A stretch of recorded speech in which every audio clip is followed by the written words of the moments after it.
Hello everybody and welcome to Law Class. Today we are going to be discussing elements of a crime. To get us started, we have the discussion question. It says think, fair, share. If you can safely communicate with a classmate during social distancing, go for it, but if not, feel free to do this independently. So, for an act to be a crime, do you think the accused person must have intended to commit the crime, i.e. is it necessary for them to have a guilty mind? Consider a situation where a person might have committed a criminal act without meaning to. Should the person be charged? Would it be fair to be convicted of the crime? Consider this. First off, we have actus reus, which is Latin for the guilty act.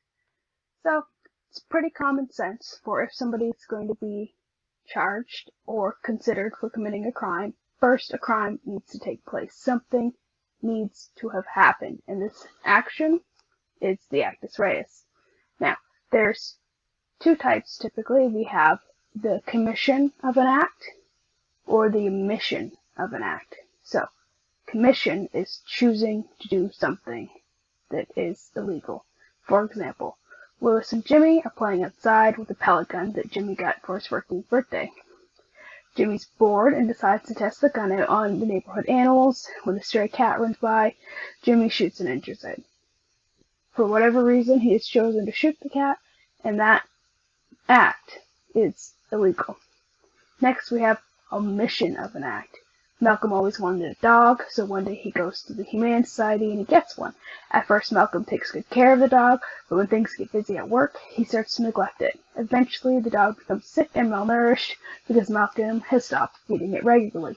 This omission of act, this omission of providing care, is illegal. This is neglect. This counts for pets, children. This is not doing a basic duty that is expected. This can be illegal. Sometimes not doing something is just as bad as doing something in the eyes of the law. Next, we have mens rea, which is guilty mind. This needs to be in pair with the guilty act. You can think about crime all day. You can think, hey, I'm going to smash out this person's window or beat this person up. You can think it, but without committing the act, you can't be charged. You can't be charged for your thoughts. So, in conjunction, that's when you have crime. So, in Canada, most criminal offenses require that a person be found to have been in the necessary state of mind, mens rea, for the offense, in order for them to be considered guilty.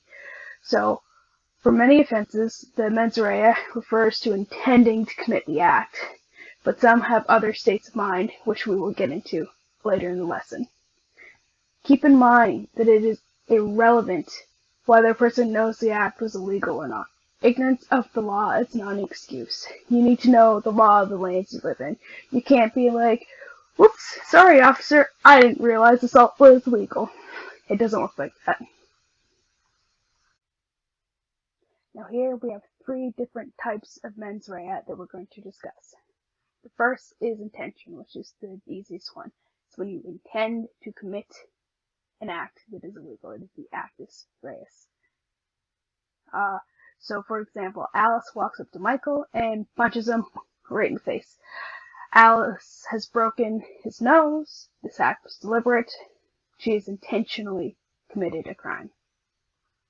Next, we have willful blindness. This one is when you know something probably is illegal, but you choose not to ask questions or investigate and do it anyway. So, an example for this would be Amanda and Keisha walking down the street. They come across a DVD stall. They're a lot cheaper than they are in the store. Pretty sure it's illegal, but she chooses to ignore this fact and buys it anyway because, hey, it's a great deal. This is still illegal.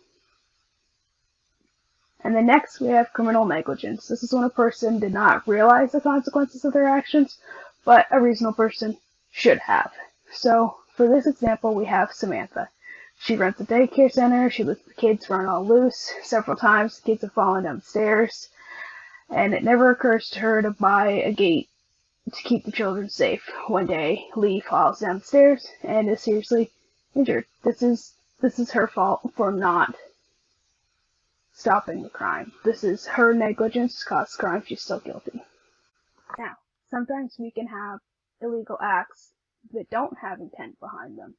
So, for example, Trish is swarmed by bees, she's swatting around, and then she smacks Dwayne. This is an assault. This was purely just an accident.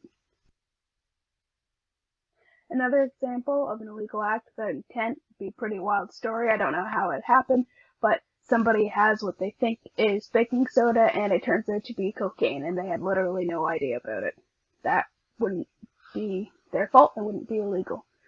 It'd be a wild story, that's for sure. And for the week, I want you guys to complete the worksheet that I will be sending you. You can do this, again, safely in pairs if you can, or individually. This is your choice. And then once that is completed, I have an exit slip for you. For your exit slip, I want you to write down 3 things you've learned, 2 things you want to learn more about, and 1 question that you have for next class. Thank you very much. Have a good day. Illegally committing an act. Thank you, Kat. Jake, you might as well say hi.